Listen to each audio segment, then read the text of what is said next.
प्रभु का धन्यवाद हो कि फिर से परमेश्वर के चरणों पर आकर वचन से सीखने के लिए प्रभु ने अवसर हमें प्रदान किया। हम बिना विलंब किए यशाया के पुस्तक उसके 6वें अध्याय में आ जाएंगे और उसके 5वें पद को मैं आग्रह करूंगा कोई भी भाई पढ़ लें। यशाया के पुस्तक 6वां अध्याय 5वां पद।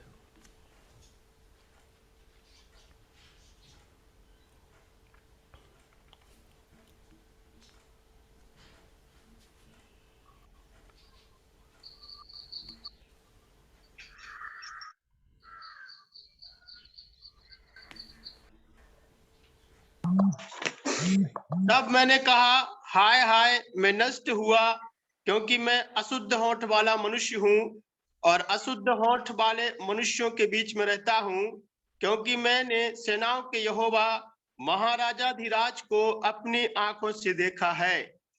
धन्यवाद भाई। हमने पिछली बार इस बात को देखा था कि परमेश्वर के महिमा का दर्शन करना हमारे लिए बहुत ही एक महत्वपूर्ण बात है।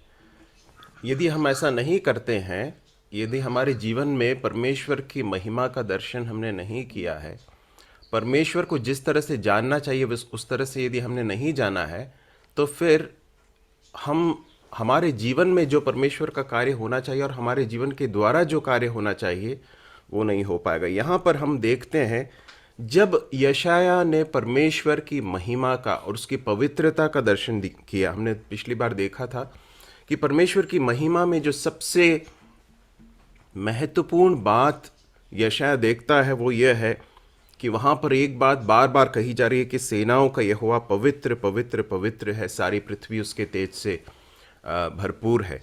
तो परमेश्वर की महिमा अर्थात परमेश्वर की पवित्रता, परमेश्वर की धार्मिकता, परमेश्वर की सामर्थ, ये सारी बातें उसमें निहित हैं।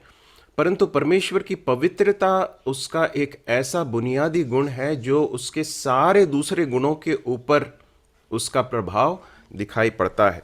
तो हम जैसे ही यशाया परमेश्वर की पवित्रता का दर्शन करता है, और हमने पिछली बार देखा था कि पवित्रता से तात्पर्य क्या है।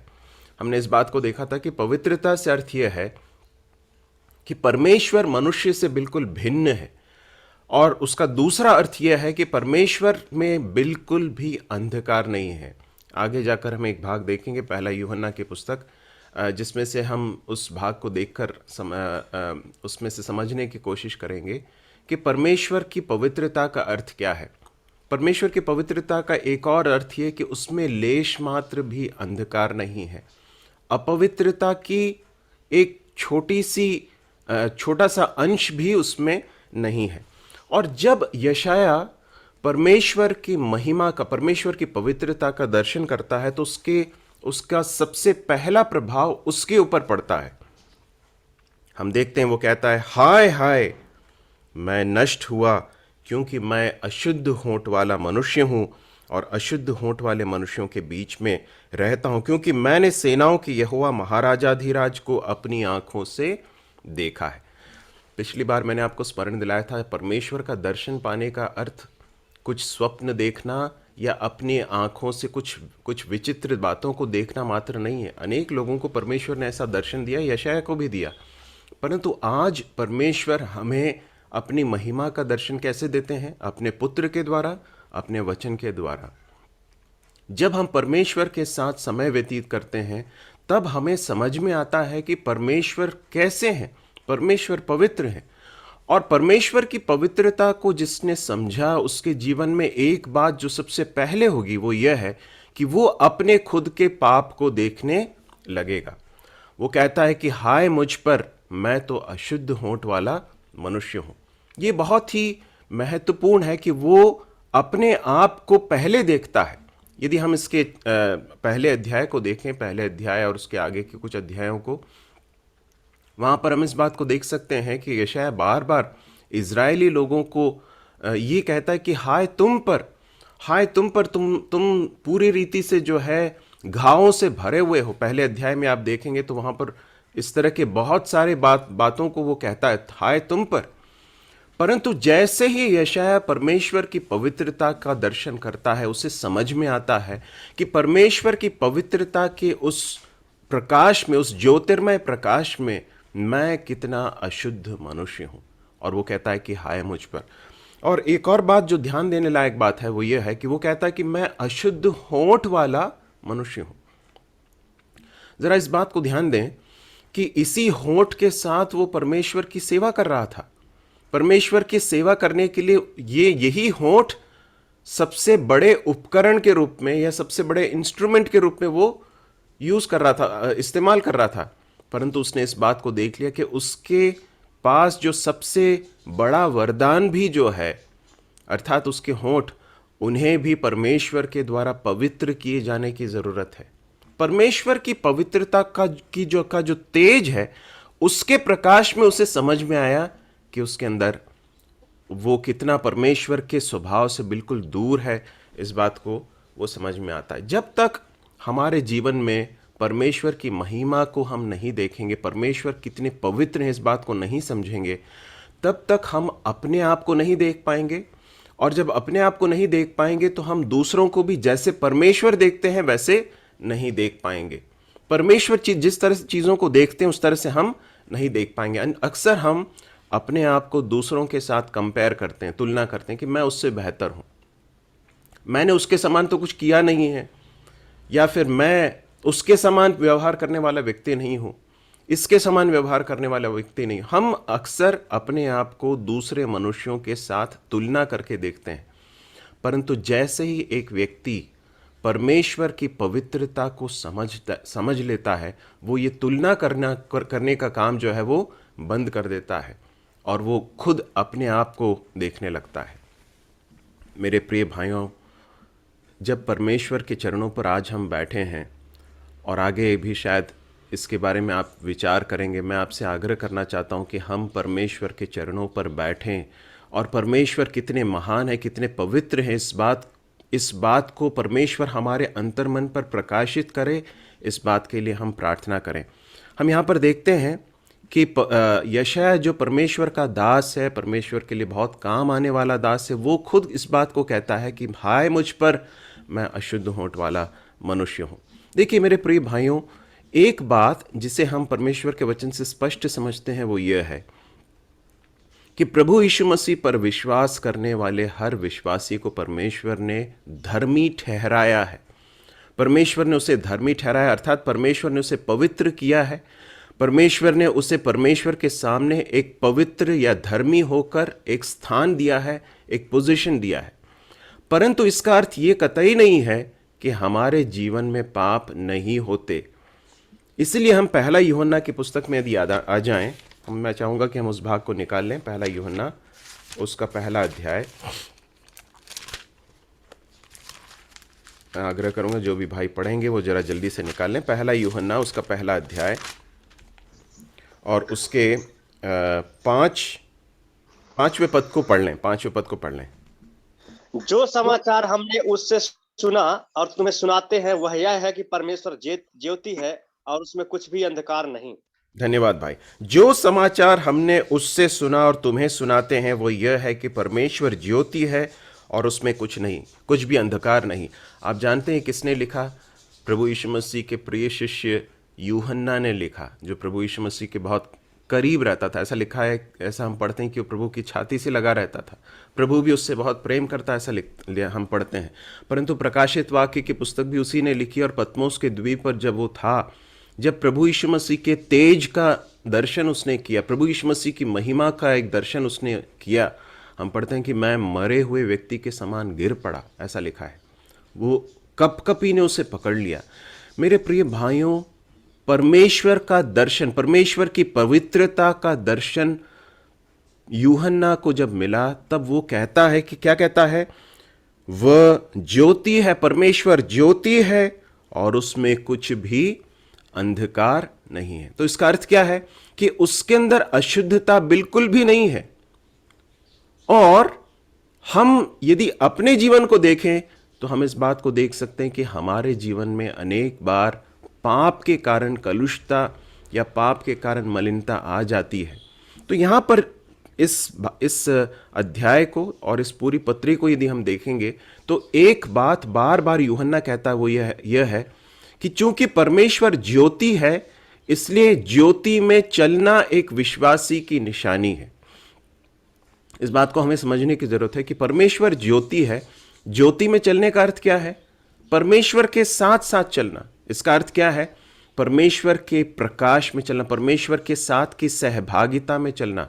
जब एक व्यक्ति परमेश्वर के साथ चलता है तो परमेश्वर का प्रकाश, परमेश्वर की जो ज्योति है, पवित्रता की जो ज्योति है, वो बहुत ही स्वाभाविक रूप से उसके जीवन के हर क्षेत्र पर पड़ती है। जब मैं प्रभु के साथ समय व्यतीत करता हूं, परमेश्वर का आत्मा मुझ पर प्रकाशित करता है वचन के द्वारा, आत्मा के द्वारा, कि देख जेम्स, तेरे जीवन में ये सही नहीं है। जब ऐसा परमेश्वर मुझ पर प्रकट करता है तो यदि मैं ज्योति में चल रहा हूं तो मैं क्या करूंगा? हम आगे जाकर पढ़ते हैं उसके 7वें पद में, यदि जैसा वह ज्योति में है वैसा ही हम ज्योति में चलें तो एक दूसरे से सहभागिता रखते हैं। उसके पुत्र यीशु का लहू हमें सब पापों से शुद्ध करता है। और आगे जाकर 9वें पद में वो कहता है कि यदि हम अपने पापों को मान लें तो वो हमें पापों को क्षमा करने, सब अधर्म से शुद्ध करने में विश्वास योग्य और धर्मी है। तो ज्योति में चलने का अर्थ ये है कि जब परमेश्वर हमारे जीवन के किसी पाप को हम पर उजागर करते हैं, जब हम उनके साथ चलते हैं, तो हम भी उस बात को मान लें। परमेश्वर हमसे जो कहते हैं, जिस क्षेत्र को हम पर उजागर करते हैं, या तो अपने वचन के द्वारा या परमेश्वर के दासों के द्वारा, जब वचन की सेवा होती तब, जब हम खुद वचन पढ़ते हैं, जब हम प्रार्थना कर रहे होते हैं, परमेश्वर का आत्मा जब हमारे जीवन के किसी अंधकार के चीज को अगर प्रकट करता है तो तुरंत हमारा जो प्रत्युत्तर ये होना चाहिए कि परमेश्वर के साथ हम भी सहमत होकर कहें, हाँ प्रभु, ये पाप है। पाप को पाप कहना यह है अंगीकार करने का अर्थ। कई बार कई लोग जो है पाप को पाप होकर नहीं देखते, कहते हैं कि नहीं, ये तो मेरी कमजोरी है, या फिर कहते हैं कि बाकी सब लोग भी तो ऐसा करते हैं। फिर कई लोग ऐसा कहते हैं कि ऐसा कौन है जो ऐसा नहीं करता होगा। देखिए, ये सब ज्योति में चलने के लक्षण नहीं है। एक व्यक्ति जो ज्योति में चलता है वो अपने पाप को मानता है, परमेश्वर के सामने अंगीकार करता है, वो पाप को बहुत गंभीरता से लेता है और वैसे ही उसे देखता है जैसे परमेश्वर उसे देखता है। भजन 32 में दाऊद के बारे में हम ऐसा पढ़ते हैं। दाऊद वो खुद कहता है, जब मैंने अपने पाप को प्रकट नहीं किया, जब मैंने अपने पाप को छिपा कर रखा, मैं जब चुप रहा तो मेरी हड्डियां पिघल रही थी, है ना। तो ऐसा संभव है कि हम परमेश्वर हमारे जीवन के किसी पाप को हम पर प्रकट करें और हम उसे नहीं माने, या हम उसे सही ठहराने की कोशिश करें, या उसे छिपा कर रखने की कोशिश करें। परंतु भजन 51 में आगे जाकर हम देखते हैं, भजन 51 में हम देख सकते हैं कि किस तरह से दाऊद ने अपने पाप को परमेश्वर के सामने मान लिया। उसने कहा परमेश्वर से कि तू सही है, तू बिल्कुल धर्मी है जब तू मेरे पाप को मुझ पर दिखाता है। तो मेरे प्रिय भाइयों, परमेश्वर जिस तरह से पाप को देखते हैं वैसे ही उसे देखना, उसी गंभीरता से पाप को देखना और उसे मान लेना और उसके साथ उसी कड़ाई के साथ व्यवहार करना जैसे कि परमेश्वर मुझसे चाहते हैं, ये है ज्योति में चलने का अर्थ। और जितना हम परमेश्वर के पास आएंगे, ज्योति के पास आएंगे, मैं आपको बताना चाहता हूं कि परमेश्वर उतना अधिक हमें हमारे जीवन के अलग अलग पापों को उजागर करके हमें देंगे। पहले जो बातें हमें बहुत हल्की लगती थी, हमें ऐसा लगता था कि यार ये तो कोई साधारण बात है, परंतु जब जैसे हम परमेश्वर की पवित्रता के प्रकाश में आने लगते हैं वैसे वैसे हमें दिखने लगता है कि अरे ये तो पाप है, ये तो परमेश्वर इससे घृणा करता है। एक और भाग निकाल लें, 2 कुरिन्थियों 7वां अध्याय उसका पहला पद। 2 कुरिन्थियों 7वां अध्याय और उसका पहला पद, कोई पढ़ लें जल्दी से।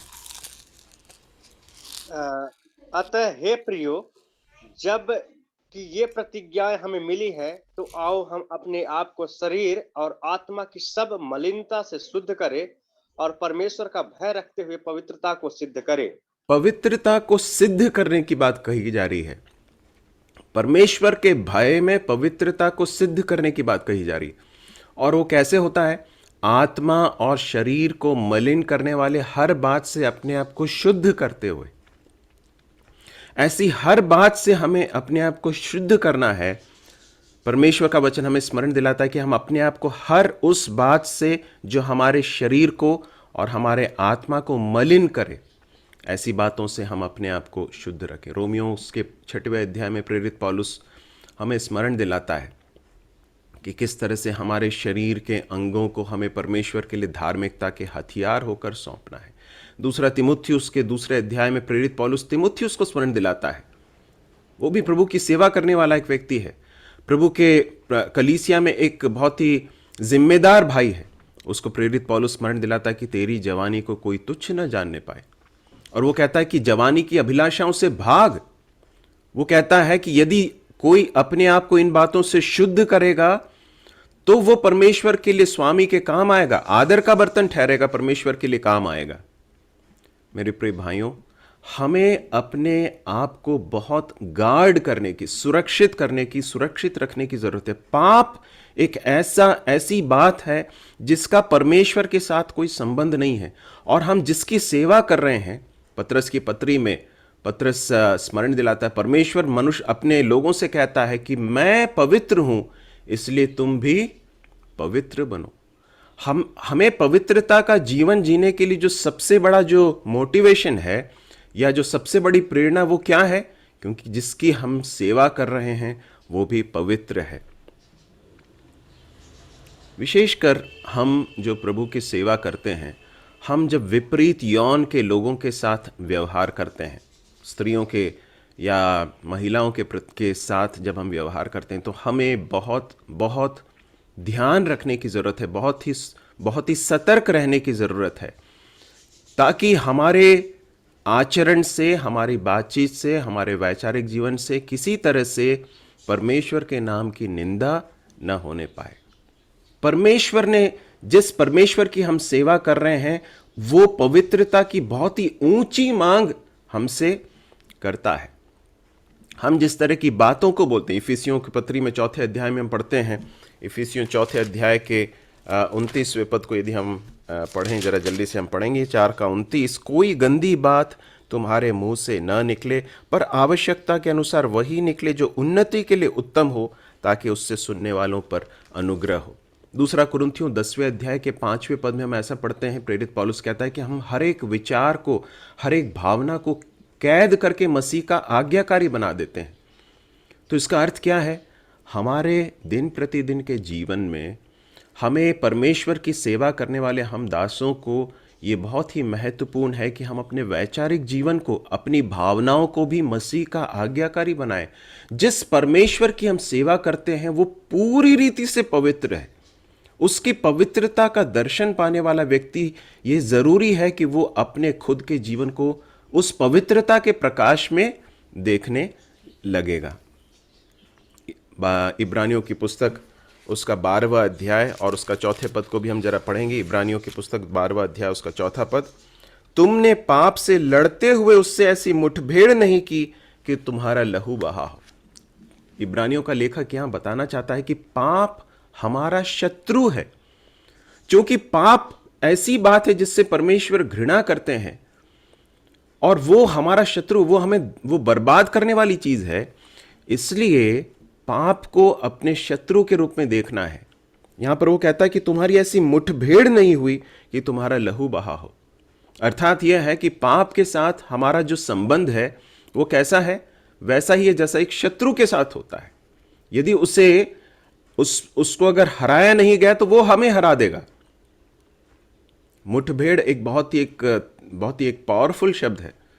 हम इसे कई बार नक्सलवादियों के साथ या आतंकवादियों के साथ, इस तरह के लोगों के साथ पुलिस की मुठभेड़ होती है, वो आर पार की लड़ाई होती है। यदि उन्हें नहीं मारा गया तो वो इधर इस पक्ष के लोगों को या फिर पुलिस वालों को या अधिकारियों को मार डाल सकते हैं। तो वो इब्रानियों का लेखक हमें स्मरण दिला रहा है कि पाप को उसी गंभीरता से लेना है जैसे कि मानो वो हमें बर्बाद कर देगा, और उसी तरह से उसके साथ व्यवहार करना है। रोमियो की पत्री उसका 7वां अध्याय भी मैं चाहता हूं कि हम निकाल लें। रोमियो की पत्री 7वां अध्याय और उसके 13वें पद को हम पढ़ेंगे।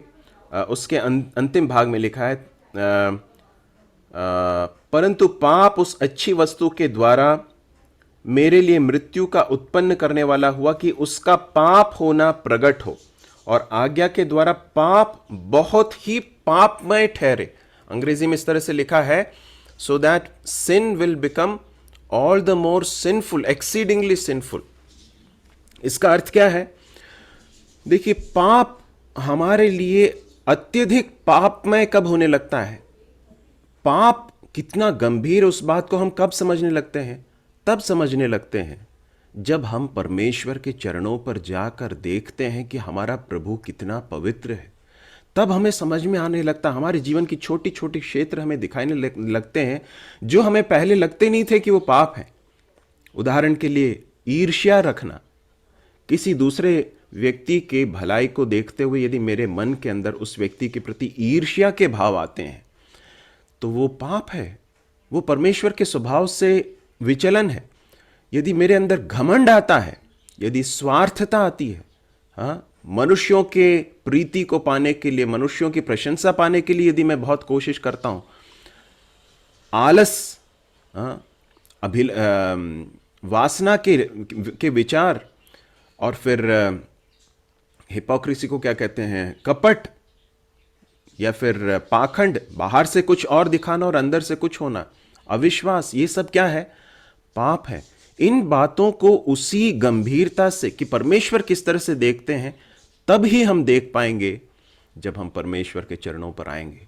और तब यशायाह के समान हम भी प्रभु से पुकार उठेंगे, प्रभु मैं तो अशुद्ध होंठ वाला मनुष्य हूं और अशुद्ध होंठ वाले मनुष्यों के बीच में रहता हूं। परमेश्वर अपनी महिमा का दर्शन अपने दासों को क्यों देते हैं?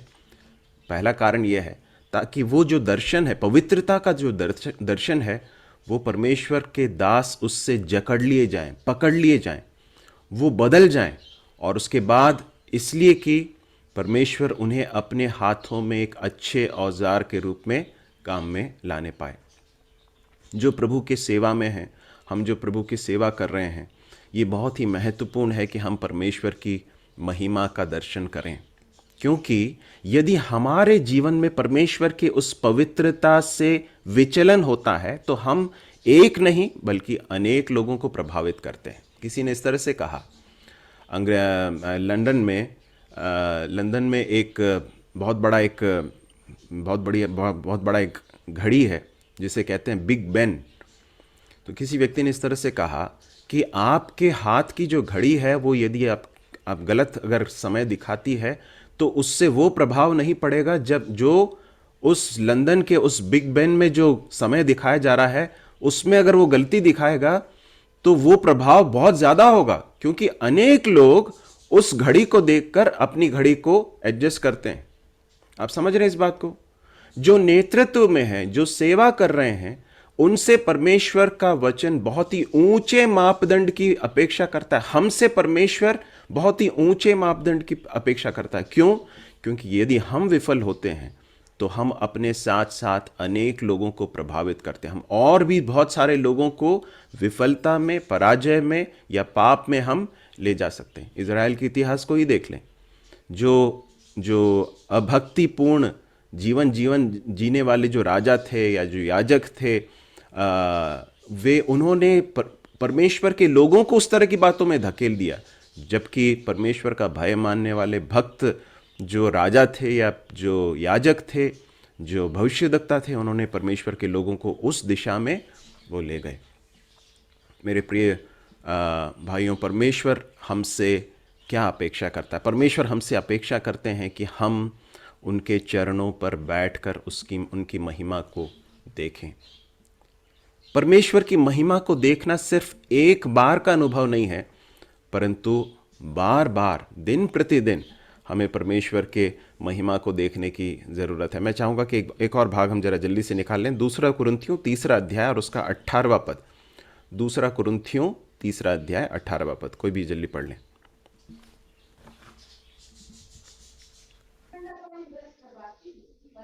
परंतु जब हम सबके उघाड़े चेहरे से प्रभु का प्रताप इस प्रकार प्रकट होता है जिस प्रकार दर्पण में, तो प्रभु के द्वारा जो आत्मा है, हम उसी तेजस्वी रूप में अंश अंश करके बदलते जाते हैं।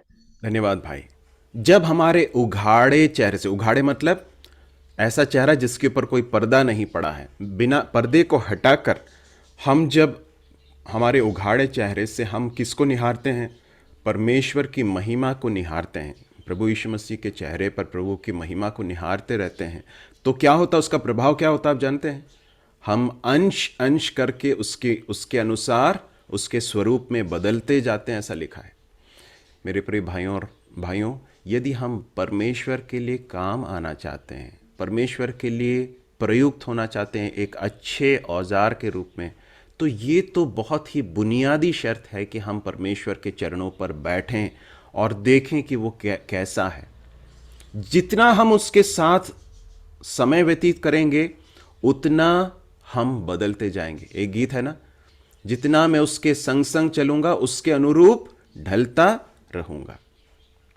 प्रभु हमारी सहायता करे कि हम देख सकें, और यदि हमने अभी तक देखा नहीं परमेश्वर की महिमा को हम देख नहीं पा रहे हैं, यदि हमारी आंखें अभी भी उस दर्शन को नहीं देख पाई हैं, तो हम प्रभु से प्रार्थना करें, प्रभु मुझे अपने वचन के द्वारा अपने आत्मा के द्वारा मुझ पर प्रकाशित कीजिए। आप अपनी महिमा की झलक मुझे दिखाइए कि आप कैसे कितने महान हैं, मुझे दिखाइए कि आप कितने पवित्र हैं, और उसके द्वारा मुझे आप बदल दीजिए। मैं अपने जीवन के पाप को देख सकूं, मैं अपने जीवन में परमेश्वर के स्वभाव से जो भी विचलन है उसको उसी गंभीरता से देख सकूं जैसा कि आप देखते हैं। अंत में एक और बात कहकर मैं समाप्त करना चाहता हूं, वो यह है, यशायाह को परमेश्वर ने महिमा का दर्शन दिया, और उसकी पवित्रता का दर्शन देकर जैसे यशायाह को इस बात का अंदाजा हुआ कि वो कितना अशुद्ध व्यक्ति है, तो परमेश्वर ने उसे छोड़ नहीं दिया। क्या देखते हैं वहां पर? ऐसा लिखा है 6वें पद में, तब एक साराप हाथ में अंगारा लिए हुए जिसे उसने चिमटे से वेदी पर उठा लिया था मेरे पास उड़कर आया। उसने उससे मेरे मुंह को छू कर कहा, देख इसने तेरे होठों को छू लिया है, इसलिए तेरा अधर्म दूर हो गया और तेरे पाप क्षमा हो गए। तब मैंने प्रभु का यह वचन सुना, मैं किसको भेजूं और हमारी ओर से कौन जाएगा? तब मैंने कहा, मैं यहां हूं, मुझे भेज। परमेश्वर की पवित्रता का दर्शन करना एक परमेश्वर के दास को उस स्थिति में लेकर आता है जबकि वो अपनी जरूरत को देखने लगता है, अपनी आवश्यकता को देखने लगता है, अपने उस अवस्था को देखने लगता है कि मैं कितना अभागा हूं, मैं कितना अशुद्ध होंठ वाला मनुष्य हूं। परंतु परमेश्वर का आत्मा सिर्फ उसी बात को प्रकाशित नहीं करता है कि मेरे जीवन में खामियां क्या है, परंतु परमेश्वर का प्रकाश जो है प्रभु यीशु मसीह के लहू की ओर भी इशारा करता है। हमने जिस यूहन्ना के पत्री को पढ़ा था वहां पर हम पढ़ते हैं कि जिसने जो अपने पापों को मान लेता है, प्रभु यीशु मसीह का लहू उसे सारे अधर्म से शुद्ध भी कर देता है। तो परमेश्वर की महिमा का दर्शन हमें अपने पापों के प्रति उजागर करता है, सजग कराता है, और हमें शुद्धता की ओर भी ले जाता है।